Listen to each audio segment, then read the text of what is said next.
कभी चांद तारा बना दिया, कभी पत्थरों में मिला दिया।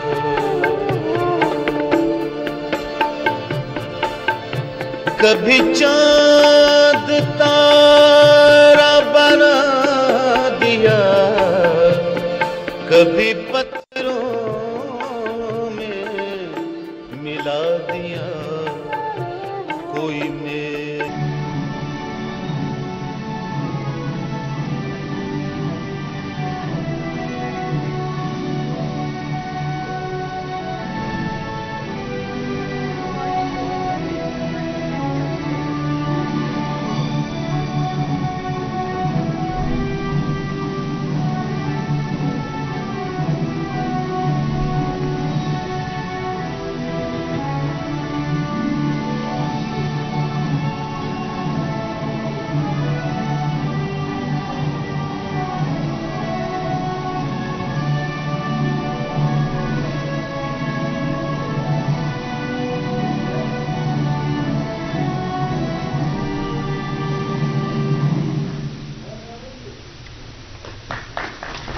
Thank you. A very good morning and a very warm welcome to the inaugural ceremony of the two-day National Symposium and Exhibition focusing on the memories of 22nd October 1947. We are immensely delighted, actually honored to have with us our Honorable Chief Guest, Shri Manoj Sinha, Lieutenant Governor, Jammu and Kashmir. We are also very pleased to have with us Chief Secretary of Jammu and Kashmir, Shri B.V.R. Subramaniam. We are delighted to have with us Shri Basir Ahmed Khan, Advisor to the Honorable Lieutenant Governor, J&K. We are also very happy to have with us Shri Raghavendra Singh, Secretary, Ministry of Culture, Government of India. And we are quite happy to have with us Dr. Manvi Seth, Dean, National Museum Institute. And so very gratifying to have you all with us. Personalities from a wide range of fields, personalities from the field of defense, academia and whatnot. Today, the 22nd of October, is an extraordinarily significant day for the people of Jammu and Kashmir in particular and for the Indian nation in general. Today, this day, actually 22nd October, is etched deep in our memories, in our popular consciousness, and recorded indelibly in the annals of our history as a day of gory events, as a day of spine-chilling events, as a day that left behind searing wounds for many years to come, and at the same time a day that tested and testified to the resolve, the resilience and the fortitude of the people of Jammu and Kashmir. So let's first of all put our hands together for the fortitude and resilience of the people of Jammu and Kashmir. Please put your hands together for the resolve, the determination and the grit displayed by the people of Jammu and Kashmir in the trying events of 1947, 22nd October. Thank you so much, and may I now request Shri Raghavendra Singh, Secretary, Ministry of Culture, to deliver the formal welcome address. Shri Raghavendra Singh.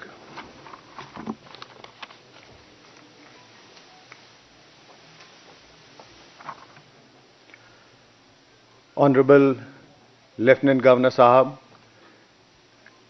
Chief Secretary Sahab, Advisor to the Lieutenant Governor, and my colleague Manvi on the dais, the experts who have come to deliberate over the next 2 days on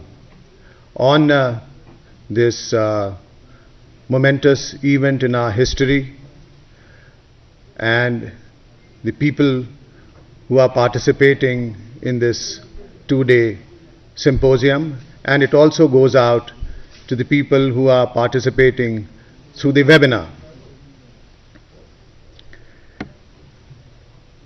Why are we organizing this event along with an exhibition here in Srinagar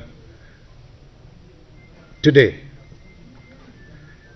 Ladies and gentlemen, the whole historiography and the narrative which has got built up for the last over 70 years of our independence is based on some preconceived notion, and that is जो हमारे देश के दो टुकड़े हुए वो इसलिए हुए क्योंकि जिन्ना साहब की जो टू नेशन थियरी थी उसको अंजाम दिया गया।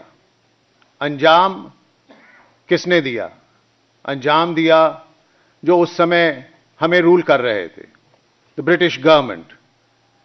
सो thereafter we have actually been only talking about why the subcontinent of India got divided into two parts, but then it got divided into three parts. Was it on account of the two-nation theory when Bangladesh came into being? The moment you start actually looking into why this historiography is developed, you will realize, just to give you a few examples, ladies and gentlemen, जो पाकिस्तान बना उसमें बलूचिस्तान जो है वो current Pakistan का 40% हिस्सा है और उसमें कलात 80% का हिस्सा है। 15 अगस्त 1947 को कलात जो है वो एक इंडिपेंडेंट स्टेट के रूप में खड़ा हुआ। जामा मस्जिद कलात में खान साहब के नाम से, खान ऑफ कलात के नाम से खुतबा पढ़ा गया एंड ही डिक्लेयर्ड इंडिपेंडेंस। उसी तरीके से नॉर्थ वेस्ट फ्रंटियर प्रोविंस जो पाकिस्तान का एक हिस्सा है, खैबर पख्तूनख्वा, वहां 15 अगस्त को डॉक्टर खान साहब की गवर्नमेंट थी जो कि एक कांग्रेस की गवर्नमेंट थी। पंजाब में मिडिल ऑफ मार्च 1947 तक एक यूनियनिस्ट गवर्नमेंट थी जिसका कि पार्टीशन ऑफ इंडिया से कोई लेना देना नहीं था। उसी तरीके से बंगाल के बारे में एक यूनाइटेड बंगाल सोचा जा रहा था। हुसैन सोहरावर्दी जो थे वो उसके पक्ष में थे और सिंध किस तरफ जाएगा यह पता नहीं था। तो हम किस पाकिस्तान के बारे में बात कर रहे हैं? क्यों हम यह बात करते हैं कि कम्युनलिज्म की वजह से पाकिस्तान क्रिएट हो गया?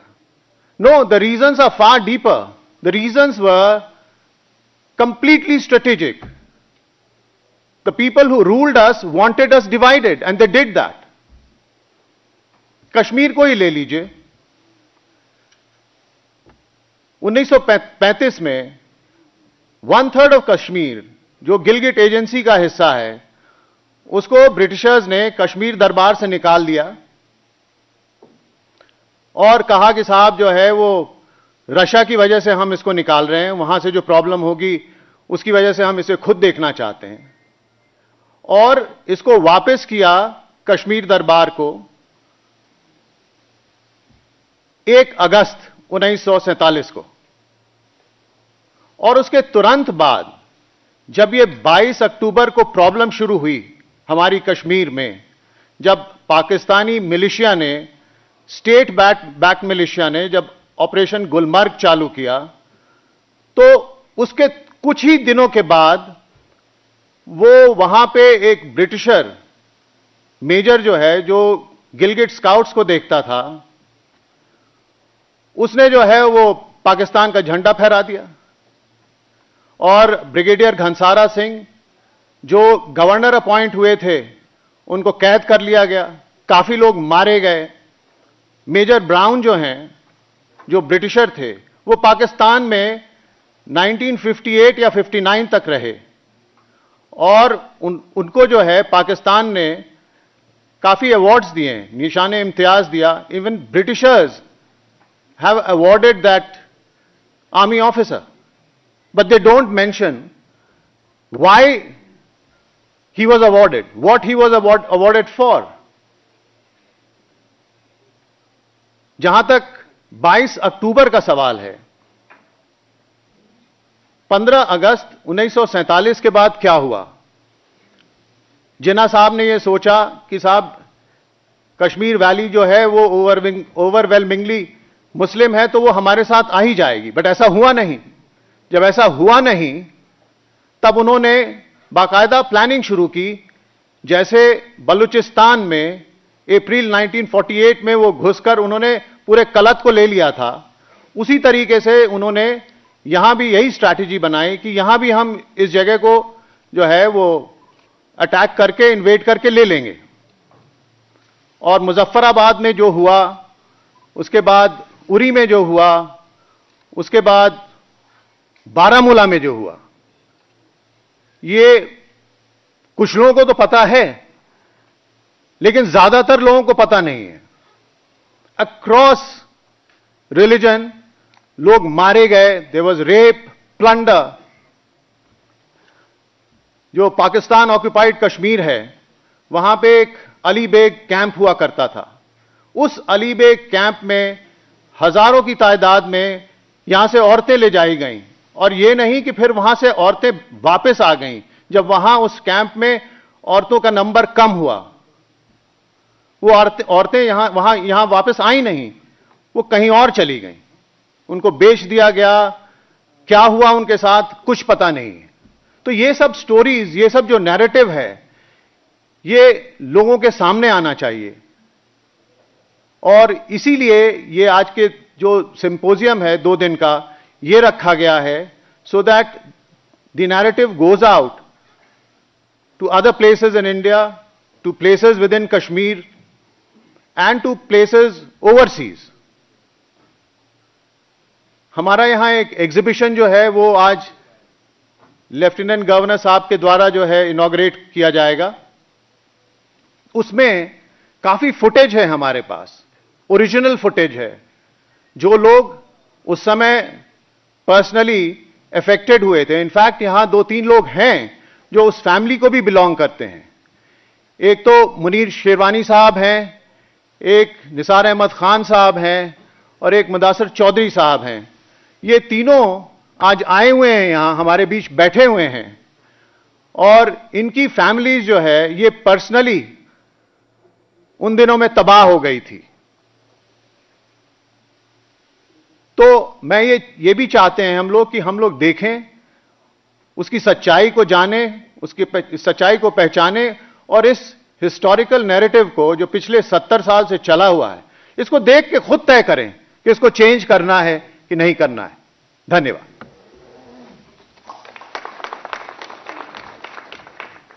Sir, thank you very much indeed. That was Secretary, Ministry of Culture, Government of India, Shri Raghavendra Singh.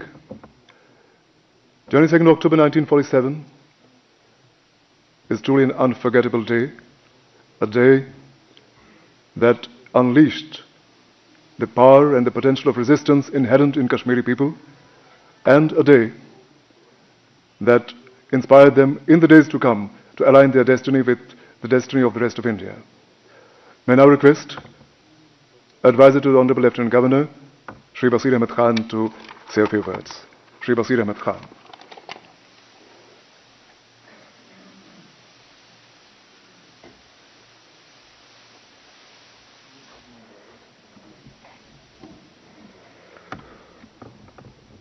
Honorable Lieutenant Governor Sahab, Manoj Sinha Sahab, Chief Secretary Sahab, Secretary Culture Government of India, Senior Functionaries of State Government, ख्वातीनो हजरात जो यहाँ पे तशरीफ फरमा है। तारीख के पन्ने अभी जो सेक्रेटरी साहब ने यहाँ पे उभारे और उनमें से जो फैक्ट्स आपकी नोटिस में लाए, वो तो सबको उसकी बखूबी इल्मियत है। मैं सिर्फ यहाँ पे 2 मिनट के लिए ये जो 22 अक्टूबर 1947 को यहाँ पे जो इवेंट्स हुए, क्योंकि मैं यहाँ का एक लोकल बाशिंदा हूँ, मैं यहाँ पैदा हुआ, मैं यहाँ बढ़ा और मेरी फैमिली यहाँ की है, जैसे आप लोग यहाँ के हैं, तो हमको उन इवेंट्स के साथ एक बखूबी वाकफियत है कि यहाँ पे एक्चुअली क्या हुआ।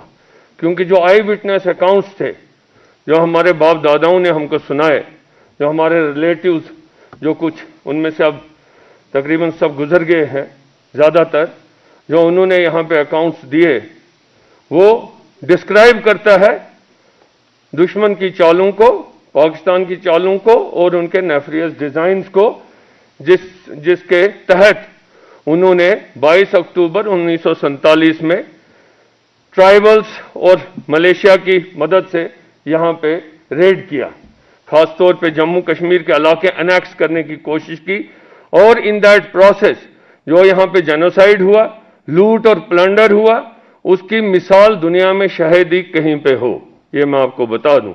आप क्योंकि नई जनरेशन को से ताल्लुक रखते हैं, तो इसलिए इस चीज की खास जरूरत है कि आपके लिए उस दौर को, उस दिन को रिवाइव किया जाए, ताकि आपके जहन में आप जहन नशीन हो जाएं कि यहाँ पे 22 अक्टूबर 1947 को क्या हुआ था।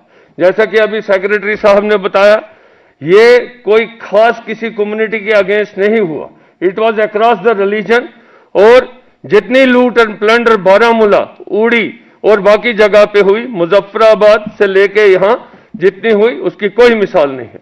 बारामूला टाउन, मैं आपको बताऊं, 1947 तक एक बहुत बड़ा बिजनेस हब था। वहां पे it was a seat of literature, business, culture, art, वहां पे डिफरेंट किस्म की वहां पे फ्लोरिश करते थे, और उन रेडर्स ने पाकिस्तान फौज की मदद से वहां पे सारा तहस नहस कर दिया। जो हमारे बुजुर्ग हमको बताते हैं, आपके बुजुर्गों ने भी आपको बताया होगा कि दिन दिहाड़े इतना कत्लो गारत हुआ कि ये जो शालटेंग का पुल है और जिसको सिंहपुरा का ब्रिज बोलते हैं, ये तकरीबन भरा हुआ था लाशों के साथ यहाँ पे अक्रॉस, चाहे वो हिंदू हो, सिख हो, मुसलमान हो, उनकी लाशों से ये भरा हुआ था, और कत्लो गारत और सिर्फ खून की नदियां बह रही थी। लोग मजबूर हो गए अपना कारोबार छोड़ के, अपने एजुकेशन छोड़ के वहां से भागने में, और लेकिन मैं दाद देता हूं और सलाम पेश करता हूं उन लोगों को जो खास तौर पे हमारे कश्मीरी जो वहां पे थे, बारामूला के और बाकी जगह के जो थे, जो खड़े हो गए हमारी फौज के साथ, एयरफोर्स के साथ, स्टेट पुलिस के साथ, जो खड़े हो गए और उन्होंने एक रेजिलियंस शो किया और इंश्योर किया कि हर तरह की मदद जो है वो हमारी फौज को दी जाए, जिसकी वजह से ये सारा जो अटैक था और वो रिपल्स हुआ, और आज हम वापस उसको अपने हिस्से को काफी हद तक वापस लेने में कामयाब हुए। मैं आपको बताऊं कि सलाम पेश करनी चाहिए हमको उन लोगों को, जैसे मकबूल शेरवानी है, जैसे उसके साथ बाकी लोग हैं, जिनका कई लोग ऐसे हैं जिनका हवाला तारीख में क्लियरली नहीं आया है, लेकिन उन्होंने जो डायरेक्टली और इनडायरेक्टली जो हेल्प किया। यहां पे आपको मैं बताऊं कि मेरे बाप और बाबा और अजदा जो बताते हैं, यहां पे स्पेशल टुकड़ियां बनाई गई कश्मीर में, लोगों ने बनाई ताकि रेडर्स को रिपल्स किया जाए। यहां पे जिन लोगों, जो जख्मी लोग आते थे, उनको कैसे उनको इमदाद दी जाए, उनको कैसे उनके लिए ठिकाने किए जाए, ये सारा एक बहुत बड़ा जो है इन्होंने एक कार्रवाई थी जो यहाँ पे लोगों ने खड़े होकर किया, और हमारे कश्मीर को काफी हद तक बचाया और इंश्योर किया कि रेडर्स पीछे चले जाए। मैं आपको बताऊं कि अभी भी इसको, इनफैक्ट ये तो मुबारक की बात है कि ये ministry of culture in collaboration with ये जो नेशनल म्यूजियम है, ये आज का इन्होंने दिन इसके लिए वक्फ किया ताकि उसको रिवाइव किया जाए, इन सारी मेमोरीज को। बल्कि इसको घड़ी घड़ी रिवाइव करने की जरूरत है, क्योंकि उसकी वजह यह है कि अभी भी जो पाकिस्तान है वो अभी भी अपनी शैतानियों से पीछे नहीं हटा, अभी भी हटा नहीं, और 70 साल से उनकी कोशिश यही है कि किसी तरीके से यहाँ पे अफरा तफरी फैलाई जाए, परेशानियां क्रिएट की जाए, जो हमारा यूथ है और जो नई जनरेशन है उसको वर्गलाया जाए। तो आपने इन सब चीजों से बाखबर रहना है, बाखबर रहने की जरूरत है, एकजुट होने की जरूरत है। एकजुट होकर ही आप दुश्मन का मुकाबला हम कर सकते हैं। उनकी यही तरकीब होती है कि यहाँ पे अफरा तफरी फैलाई जाए, डिवीजन क्रिएट किए जाए, ताकि यहाँ पे एक कयास क्रिएट किया जाए। इन सब से बाखबर रहना है और ऐसा जवाब देना है कि जब भी जरूरत हो मिलकर ऐसा जवाब देना है, ताकि हम अपनी खुशहाली को बरकरार रख सकें।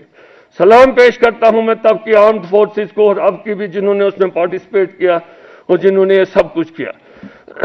यूथ पे एक बहुत बड़ी जिम्मेदारी आप लोगों पे आयद है। आपको इन सारी चीजों का मुताला जो किया है और जो बता रहे हैं, इसको अच्छे से जहन नशीन कीजिए और आगे इस चीज को बढ़ाइए ताकि लोगों को पता चले हकीकत का। जो ये आज के आर्ट एग्जीबिशन अभी जिसका इफ्तिताह गवर्नर साहब के हाथों से होगा, आप उसको अच्छे से गौर से देखिए। It is a recorded fact. ये कोई कहानियां नहीं है, ये जमीनी हकाइक से जुड़ी हुई चीजें हैं जिनको यहाँ पे रेप्लिकेट किया जा रहा है और बताया जा रहा है। इन सब को आप देखिए, इनको आप गौर कीजिए इन पे और इसको जहन नशीन कीजिए, ताकि हमारी जिम्मेवारी है कि हम सब अपने लेवल पे एकजुट होकर इसका अच्छे से मुकाबला कर सकें। शुक्रिया बहुत बहुत। Sir, thank you very much indeed. बसीर अहमद खान साहब ने यहाँ जिन जज्बात का इजहार किया, जिन हकायक का इजहार किया और इस बात को खुलेपन से कहा कि 1947 में जिस जवामर्दी से कश्मीर के लोगों ने मुकाबला किया, उन कुव्वतों का जिन्होंने उन्हें ज़ेर करने की कोशिश की, उसी जवामर्दी से आज भी सीना सिपर है उन कुव्वतों के खिलाफ। तो मुझे इसी कॉन्टेक्स्ट में एक शेर याद आता है जिसका ताल्लुक कश्मीर से ही है और कश्मीर का जो बहुत बड़ा आइकॉन है, बड़ा इंपॉर्टेंट आइकन है चिनार हमारा, कि जिस खाक के ज़मीर में हुआ आतिश चनार, जिस खाक के, कुछ लोग खमीर पढ़ते हैं कुछ लोग ज़मीर पढ़ते हैं, जिस खाक के ज़मीर में हुआ आतिश चनार, मुमकिन नहीं कि सर्द हो वो खाक अर्जमंद। हमारी मिट्टी में वो जौहर है, कश्मीर की मिट्टी में वो जौहर है कि ये किसी भी ऐसी ताकत का मुकाबला करने को तैयार रहती है हर वक्त हर घड़ी जब इसे दबाने की कोशिश की जाए। जिंदगी की भागदौड़ में, जिंदगी के रूटीन में कई बार ऐसा होता है कि हम कई सारी चीज़ों को फॉर ग्रांटेड लेते हैं। हम अपनी खुशियों को, डेवलपमेंट की अपॉर्चुनिटीज़ को, यहाँ तक कि अपनी आज़ादी को भी फॉर ग्रांटेड लेते हैं। लेकिन तभी ऐसा होता है कि हम कभी किसी खामोश शाम में या ऐसी किसी तकरीब में यादों की गली से गुजरते हैं और वहाँ हमारी मुलाकात होती है 19 साल के एक जवान, 19 साल के एक बहादुर जवान से, शुजा शख्स से कि जिसका नाम है मकबूल शेरवानी। और तब जाके मालूम पड़ता है कि लोग कैसे अपनी जानों की परवाह किए बगैर, अपनी जिंदगी की परवाह किए बगैर कुर्बान होते हैं अपनी कौम पे, ताकि उस कौम को जिंदा रहने का, पाइंदा रहने का मौका नसीब हो। And now, at this stage, we are having a video message from the Honorable Minister of State for Culture and Tourism, Government of India, Shri Prahlad Singh Patel. Shri Prahlad Singh Patel.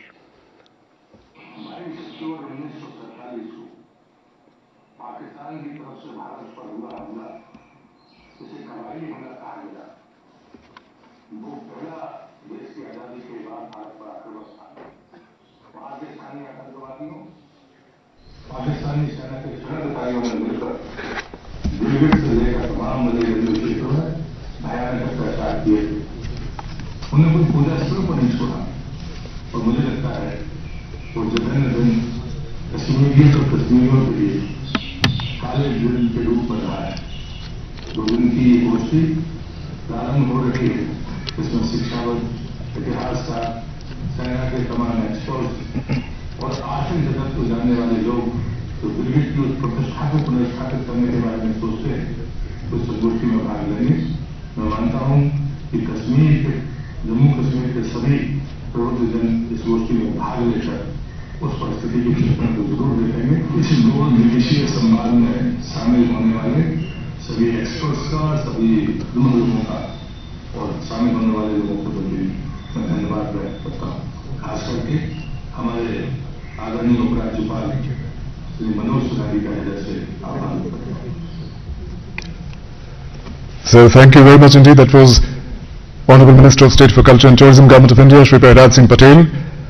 और अब मेरी बड़े एहतराम से गुजारिश है मेहमान खुसूसी जम्मू कश्मीर के उपराज्यपाल श्री मनोज सिन्हा साहब से कि वो आए और इस मौके पे अपने कलमात से हमें नवाजें। श्री मनोज सिन्हा।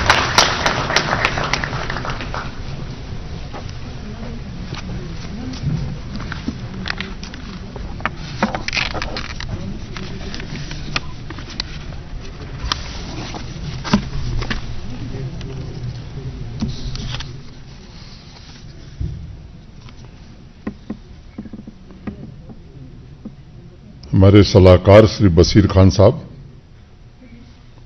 जम्मू कश्मीर यूटी के chief secretary Shri V R. Subrahmanyam ji,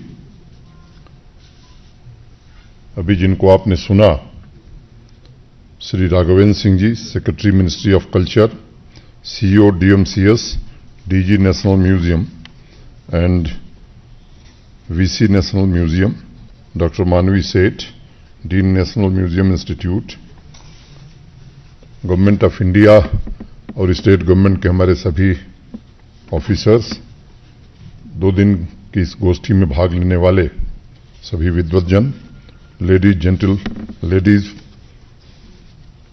gentleman and friends, मैं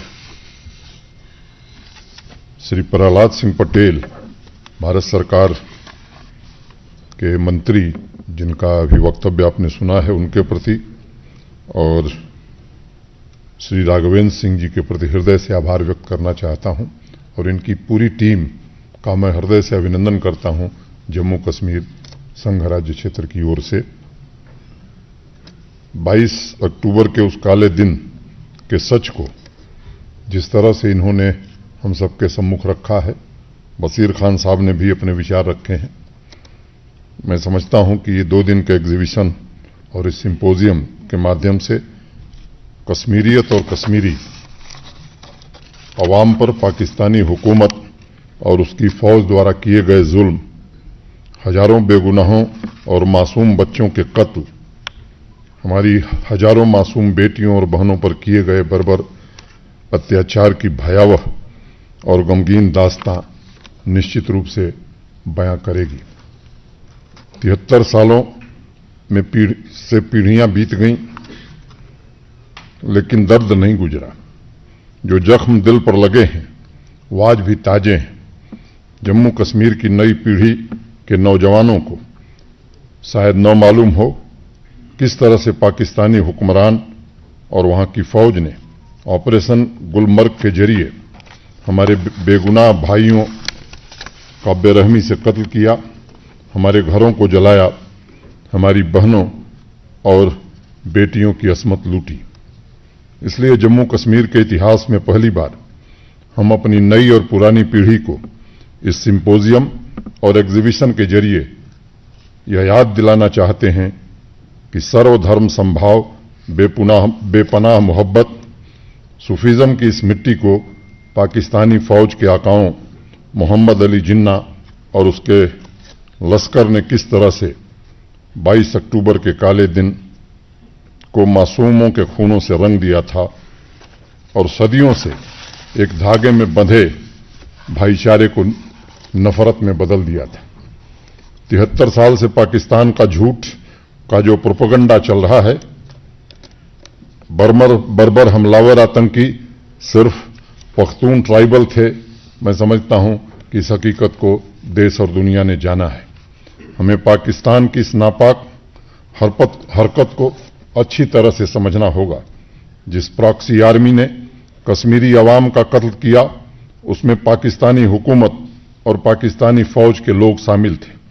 मैंने उन दस्तावेजों को पढ़ा है जिसमें लिखा है कि हर ट्राइबल लश्कर की कमान पाकिस्तानी फौज के अफसर कर रहे थे।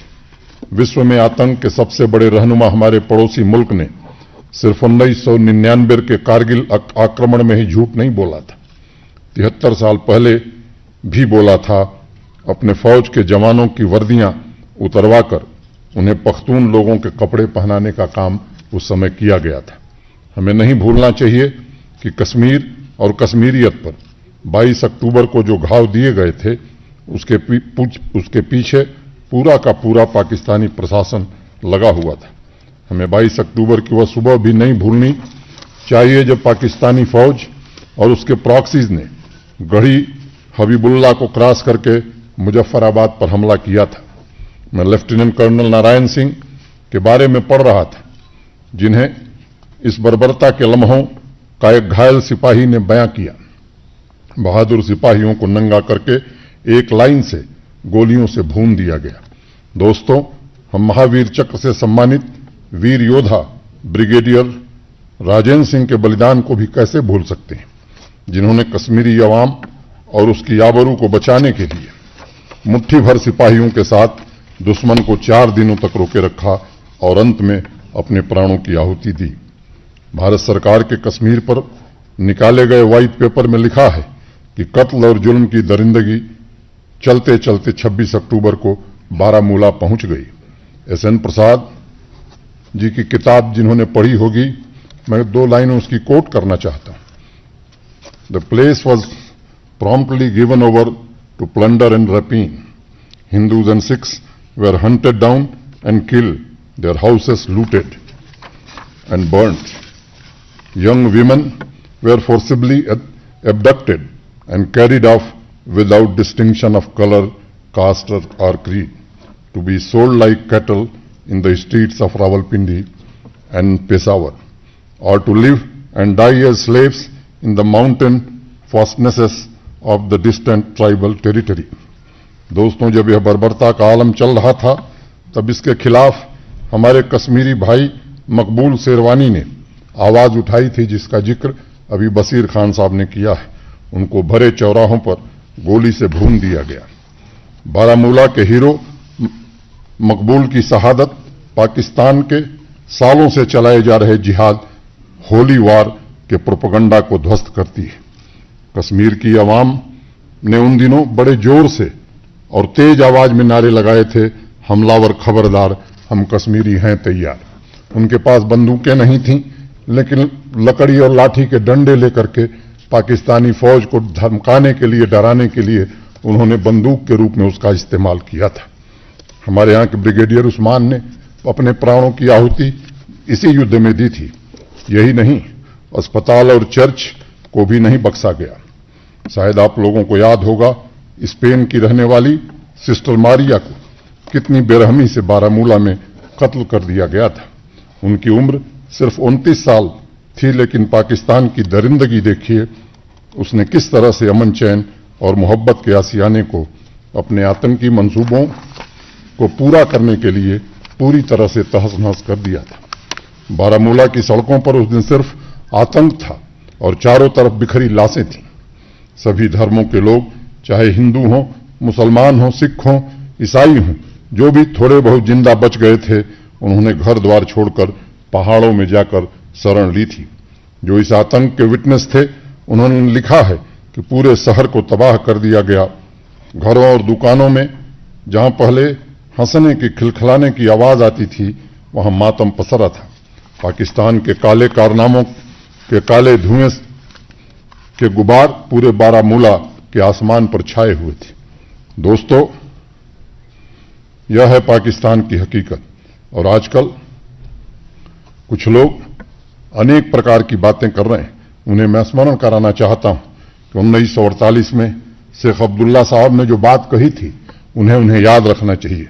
उन्होंने कहा था कि पाकिस्तान के आक्रमणकारियों ने हमारी धरती पर हजारों बेगुनाहों का कत्ल किया, हमारे सभी धर्मों की बच्चियों को अगवा कर लिया और पूरी प्रॉपर्टी को तहस नहस कर दिया।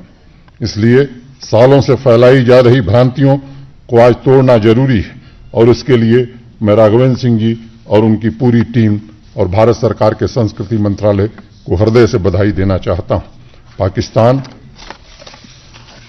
और उनके सिंपथाइजर्स के मुंह से नकाब उतारना, मैं समझता हूं अब समय आ गया है। हमें इस काम को बड़ी मुस्तैदी से करना चाहिए। पाकिस्तान के विश्वासघात, जम्मू कश्मीर के अवाम की पाकिस्तानी फौज और उसके प्रॉक्सी फोर्सेस के खिलाफ दिलेरी और बहादुरी की कहानियां, हमारे सेना के वीर जवानों की कुर्बानी सभी तक पहुंचे, यही इस सिंपोजियम और एग्जीबिशन का उद्देश्य है और लक्ष्य भी। बहुत लोगों को शायद नहीं पता होगा, 26 अक्टूबर 1947 को जब जम्मू कश्मीर भारत का अभिन्न अंग बन गया था, तब भी यह भयावह मंजर और पाकिस्तान के आतंक का खेल जारी रहा। उस वक्त भी भ्रांतियां फैलाई गईं कि कश्मीर के अवाम के खिलाफ पाकिस्तान द्वारा चलाया जा रहा आतंक अब रुक जाएगा, लेकिन ऐसा नहीं हुआ। पहले नॉर्थ वेस्ट फ्रंटियर प्रोविंस के मुख्यमंत्री खान अब्दुल कयूम खान और फिर खुद जिन्ना ने आदेश दिया कि पाकिस्तान की अतिरिक्त फौज की टुकड़ी को तुरंत बारामूला, श्रीनगर और बनिहाल को कब्जा करने के लिए भेजा जाए। जिन्ना को अतिरिक्त फौज भेजने के मंसूबे के पीछे हटना पड़ा, तो उसकी वजह थी फील्ड मार्शल औसिन लेक, जो उस वक्त पाकिस्तानी फौज के सुप्रीम कमांडर थे। औसिन लेक ने जिन्ना को कहा कि जम्मू कश्मीर का भारत में विलय पूरी तरह से वैधानिक है और अगर अतिरिक्त फौज भेजी जाएगी तब जितने भी ब्रिटिश अफसरान हैं वे त्याग पत्र दे देंगे। तब जाकर के यह फैसला रुका था। दोस्तों, यह है पाकिस्तान का काला सच। उसने कश्मीरियत का अपमान किया, आतंक के अत्याचार से अवाम का बेरहमी से खून किया। मुझे आश्चर्य होता है कि 73 सालों से इस बर्बरता की दास्तां क्यों नहीं जन जन तक पहुंचाई गई, क्यों नहीं अवाम को पाकिस्तान की काली करतूतों के बारे में बताया गया। लोगों को यह क्यों नहीं पता कि विलय की अगली सुबह 8:30 बजे हमारे वीर जवानों की टुकड़ी जम्मू कश्मीर के अवाम की रक्षा, कश्मीरियत के एहसास को बचाने के लिए अपने प्राणों की बाजी लगा रही थी। अगर इतिहास के पन्नों को पलट कर देखेंगे तो आश्चर्य होगा कि कई दिनों तक हमारे बहादुर जवानों ने सफल मोर्चेबंदी और पराक्रम से पाकिस्तान के गुरिल्ला आक्रमण को नेस्तनाबूद कर दिया था। श्रीनगर के उन दिनों की पीढ़ी ने राहत की सांस ली थी जब 4 और 5 नवंबर की रात को शहर की तरफ बढ़ रहे ट्राइबल लश्कर और पाकिस्तानी फौज को श्रीनगर पहुंचने से पहले ही त्रिकलबुल के पास हमारे वीर जवानों ने मौत के घाट उतार दिया था और उनकी साजिश को पूरी तरह से नाकाम कर दिया था। दिल में कश्मीरियत और जुबान पर एक ही नारा, तेरा वैभव अमर रहे मां, हम दिन 4 रहें न रहें। यह हमारी भावना है, यह हमारे वीरों की संस्कृति है। जम्मू कश्मीर का हर एक नागरिक हमारे दिल का, हमारे शरीर का अटूट हिस्सा है। 2 शरीर भले दिख रहे हों, रूहानी तौर पर हम एक दूसरे से ऐसे जुड़े हैं, ऐसे घुले हैं जैसे धमनियों में दौड़ने वाला लहू। दोस्तों, 22 अक्टूबर काला दिन तो है ही, यह हमारे लिए इतिहास के वह लम्हे हैं जिनसे अल्फाज ढूंढकर बुजुर्ग और युवा पीढ़ी दोनों को अवगत कराना है। पाकिस्तान ने सिर्फ अवाम और कश्मीरियत का खून नहीं बहाया था, उसने कोशिश की थी हमें बांटने की, जिसे हमने अपनी एकता से, अपनी सद्भावना से, अपने मोहब्बत के पैगाम से नाकाम किया है अब तक। मैं सिंपोजियम में भाग ले रहे सभी विद्वानों का, सभी सम्माननीय गुणीजनों का आभार व्यक्त करता हूं और उन्हें साधुवाद देता हूं। 2 दिन तक चलने वाला यह कार्यक्रम हम उन पन्नों को भी पलटेंगे जिसके बारे में लोग भूलने लगे हैं। मिर्जा गालिब का एक शेर, रंगों में दौड़ते फिरने कि हम नहीं कायल, जब आंख ही से ना टपका तो फिर लहू क्या है। आप समझ गए होंगे उन पन्नों में कैसा दर्द है। मैं एक बात और कहना चाहूंगा, आतंक मानवता का सबसे बड़ा दुश्मन है और आप बखूबी जानते हैं कि इस आतंक को 1947 से पालने वाला कौन है। विश्व के किसी भी इंटेलिजेंस एजेंसी या सिक्योरिटी एजेंसी की रिपोर्ट को उठाकर देखिए, आपको जवाब साफ और स्पष्ट मिल जाएगा। कल जब पुलिस स्मृति दिवस में हमारे वीर शहीदों के नाम लिए जा रहे थे तो सभी की आंखें नम थीं। हमारे जम्मू कश्मीर के, हमारे देश के वीर जवानों ने बहुत सी कुर्बानी दी है। हमारे जम्मू कश्मीर के अवाम के भाई बहन, बड़े बुजुर्ग सब ने पड़ोसी मुल्क के विश्वासघात की बड़ी कीमत चुकाई है, लेकिन हमारे हौसले, हमारी मोहब्बत को वो अब तक न तोड़ पाए हैं, न ही कभी तोड़ पाएंगे। इस पर निदा फाजली साहब की चंद लाइनें हैं, यकीन चांद पे सूरज पे एतबार भी रख, मगर निगाह में थोड़ा सा इंतजार भी रख। खुदा के हाथ में मत सौंप सारे कामों को, खुदा के हाथ में मत सौंप सारे कामों को, बदलते वक्त पे कुछ अपना इख्तियार भी रख। हम विकास और विश्वास के जिस सफर पर चल रहे हैं उसमें चुनौतियां आएंगी, लेकिन मैं यकीन से कहना चाहता हूं कि हम उनका डटकर मुकाबला करेंगे और जम्मू कश्मीर को भारत का जो मणि मुकुट है उसे सबसे विकसित राज्य बना करके ही दम लेंगे। थैंक यू, धन्यवाद।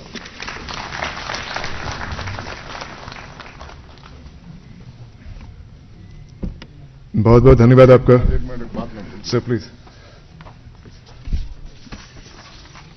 मित्रों, राघवेंद्र सिंह जी का एक विशेष आभार मैं व्यक्त करना चाहता हूं और कुछ यहां के 150 विद्वत जनों ने जम्मू कश्मीर के, जिसमें सिविल सोसाइटी के भी लोग थे, एक ज्ञापन मुझे भेजा था। 2-3 दिन पहले हम और यहाँ के चीफ सेक्रेटरी सुब्रमण्यम साहब उस पर चर्चा कर रहे थे। कल जब राघवेंद्र सिंह जी आए थे तो उनसे भी मैंने चर्चा की। आप सबको पता है कि जम्मू कश्मीर ये यहाँ का कल्चर हेरिटेज बहुत ही रिच है। 2 स्थानों के बारे में उनका ज्ञापन था, शेरगढ़ी और श्रीनगर और मुबारक मंडी जम्मू। जो मैंने अध्ययन किया तो चीफ सेक्रेटरी साहब ने मुझे बताया कि SRO 126 डेटेड 26 अप्रैल 2005 ये मुबारक मंडी के लिए एक हेरिटेज सोसाइटी बनाई गई थी और ये तय हुआ था कि इसका संरक्षण और संवर्धन किया जाएगा। वैसे ही शेरगढ़ी को लेकर के 6 जुलाई 2017 को एक SRO जारी किया गया और काफी बातें कही गई, लेकिन वो काम बढ़ नहीं सका था। उस ज्ञापन में कहा गया था, कुछ लोगों को संदेह है कि उसे शिफ्ट किया जाएगा और वहां गवर्नमेंट ऑफिसेस खोले जाएंगे। मैं इस सभागार में पूरी जिम्मेदारी से ये बात कहना चाहता हूं कि ऐसी कोई मंशा यूटी प्रशासन की नहीं है। कल राघवेंद्र सिंह जी के साथ चर्चा में जो बात तय हुई है वो मैं आपके बीच बताना चाहता हूं कि शेरगढ़ी का एरिया, जहां ओल्ड असेंबली बिल्डिंग भी है, और मुबारक मंडी जम्मू, दोनों के बारे में हम लोगों ने चर्चा की और दोनों ही जगहों को संस्कृति मंत्रालय भारत सरकार द्वारा रीस्टोर किए जाने का पूरा प्रयास आने वाले समय में किया जाएगा और शीघ्र ही हम कोशिश करेंगे कि ये पूरी तरह से रिस्टोर हो जाए, ताकि देश दुनिया के लोग आवें तो वहां जा करके यहाँ की संस्कृति को, यहाँ के कल्चर को, यहाँ के हेरिटेज को ठीक से समझ सकें। Thank you sir, thank you very much Indeed.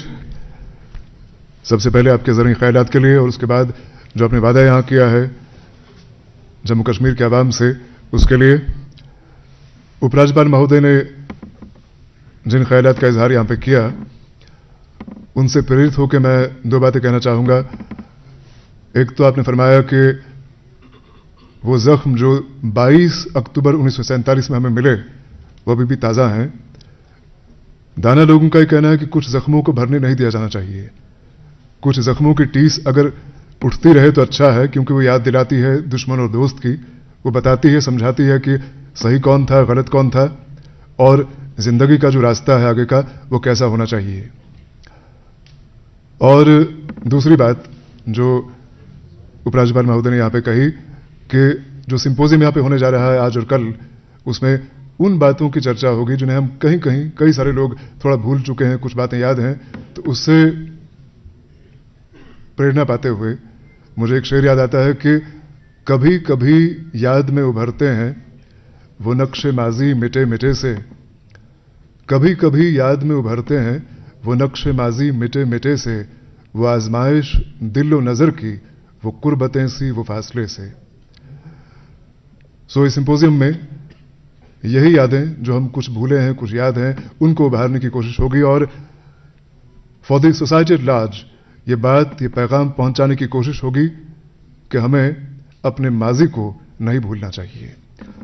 और उन्हीं यादों को, 22 अक्टूबर 1947 की उन यादों को, उन तल्ख यादों को समेटा गया है एक छोटे से बुकलेट में।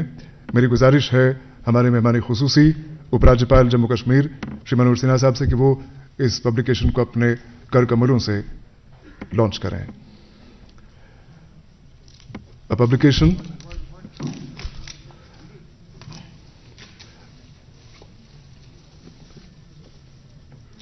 that provides you an idea of the events, the terrifying and the horrifying events of 22nd October 1947, and also goes on to provide an insight, as I said right in the beginning, into the resolve displayed by Kashmiri people against the forces of brutality. May I now request Dr. Manvi Seth, Dean, National Museum Institute, to deliver a formal vote of thanks. Dr. Manvi Seth.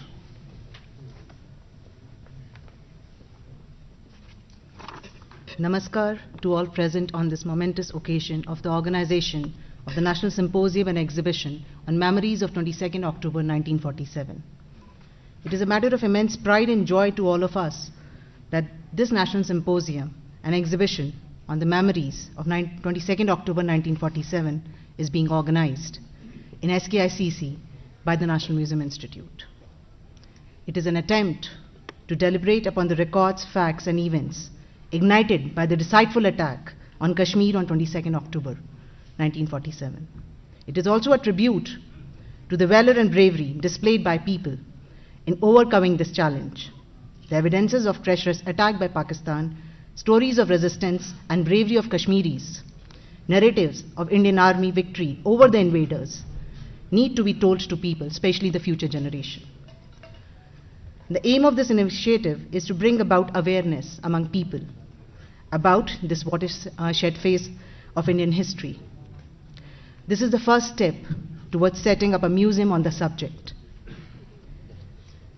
This National Symposium and Exhibition is a result of belief, vision, leadership, dedication and hard work of individuals who work tirelessly as a team to make this happen. As Dean of the National Museum Institute and as convener of this program, I feel very privileged to be offering my sincere gratitude to all who have made the National Symposium and Exhibition a reality. At the onset, I would like to thank our chief guest for the occasion, Honorable Lieutenant Governor, Jammu and Kashmir, Shri Manoj Sinha ji, for granting his time, deep interest and vision on the subject.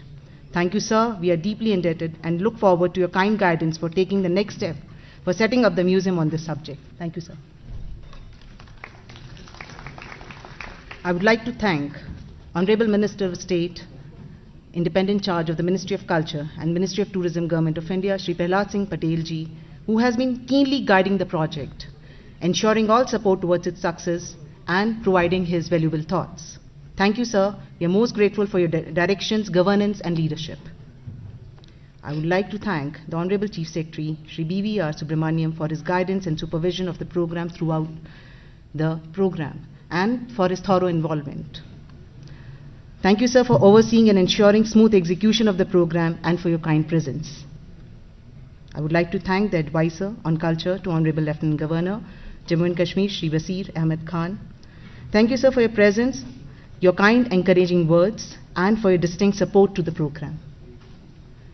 I would like to thank the Secretary, Ministry of Culture, who is also CEO, DMCS, DG National Museum, and most importantly for us, the Vice Chancellor of the National Museum Institute, Shri Raghavendra Singh ji. He has been the vision, guidance behind the program. He has been deeply involved, macro and micromanaging it to every academic, administrative and logistic detail and execution. Thank you, sir. I would like to thank the Principal Secretary, Jammu and Kashmir Administration, Shri Rohit Kansal ji, for his direct overseeing, timely interventions and overall management of the program. I would like to thank Secretary, Tourism and Culture, Youth Affairs and Sports, Jammu and Kashmir Administration, Shri Samad Hafiz ji, for looking after the administrative management and execution of the program. I want to thank the media cell team of the Ministry of Culture, Government of India, headed by Amita Prasad ji, who is the JS, Ministry of Culture, and Nitin Tripathi ji. I also want to extend special thanks to Rahul Jain ji, the PS to Minister of Culture. I would like to thank the Secretary, Academy of Arts, Culture and Languages, and Director, Museums and Archaeology, Shri Munirul Islam, for coordination, cooperation, and overall administrative support, logistic support to the program. I would also like to thank the Deputy Director, Archives, Archaeology and Museums, Shri Mustaq Ahmed Beg, and his entire team, especially the exhibition team, for coordination and hard work for the program. I would like to thank very sincerely the Director of SKICC, Shri Javed Bakshi, for his relentless support, help and coordination of the program. I offer special thanks to his staff. I want to thank the Registrar, National Museum Institute, Dr. P.K. Sharma, and his administrative staff, especially Shri Uma Shankar ji, Sonia Sangwan, and Brajesh Singh for their efforts and support. I want to thank especially the research team coordinated by the Assistant Professor, Department of Museology, National Museum Institute, Ms. Juhi Sadia for their hard work. Special mention to Ms. Huma Khan and Ms. Sakshi Kukreti. The seminar has been put together by selfless help of many individuals who provided help, advice and support throughout, and who are participating in the symposium via web. I want to thank retired Lieutenant General V.G. Khandare, who is military advisor to NSA, for his presence and support. He will be attending the program via web. I want to thank Brigadier Neeraj Shukla, Sena Medal, and bar attending NDC 16, Brigadier Vivek Bakshi, who is commanding a brigade in Kargil at the moment, and Colonel Shailendra Singh Arya, directing staff at the Defence Service Staff College, Wellington, for their help. The National Symposium is very proud to have some of the best scholars and speakers on the subject. That they all agreed to join us here and via web at a very short notice for the cause of the symposium is a matter of special thanks to them. I want to thank each and every scholar who's present here with us and who's joining via web. I thank friends from print, TV and social media for their wide coverage. Last but not the least, I want to thank all the participants who are here for the success of the program. Thank you, Jai Hind. Ma'am, thank you very much indeed. In a short while from now, Honorable Chief Guest, Shri Manoj Sinha ji would inaugurate the exhibition that's been put up outside in the lobby. And when the Chief Guest leaves, I would request you all to remain seated so that the seminar, the symposium actually, starts off in the right earnest. और आखिर में आप सबका शुक्रिया अदा करते हुए मैं फ़कत ये कहना चाहूँगा, चूँकि अगले 2 रोज़ के अंदर आज और कल यहाँ कई सारी यादों के पन्ने खोले जाएंगे। ये वो यादें हैं जो कि हम भुलाए नहीं भूल सकते और हम भूलना चाहते भी नहीं, लेकिन कभी कभी जब यादों की टीस बढ़ जाती है तो इंसान चाहता है कि ये जो ज़ख्म है कहीं भर जाए, फिर वो टीस उभरती है, फिर याद दिलाती है। तो इसी कॉन्टेक्स्ट में, इसी तनाजुर में आखिर में एक शेर पढ़ना चाहूँगा बशीर बद्र साहब का, जो हमारे मुल्क के बहुत बड़े शायर हैं, कि वो बड़ा रहीम व करीम है, वो बड़ा रहीम व करीम है, मुझे ये सिफत भी अता करे। वो बड़ा रहीम व करीम है, मुझे ये सिफत भी अता करे, तुझे भूलने की दुआ करूं तो मेरी दुआ में असर ना हो। Thank you so much. Thanks a lot.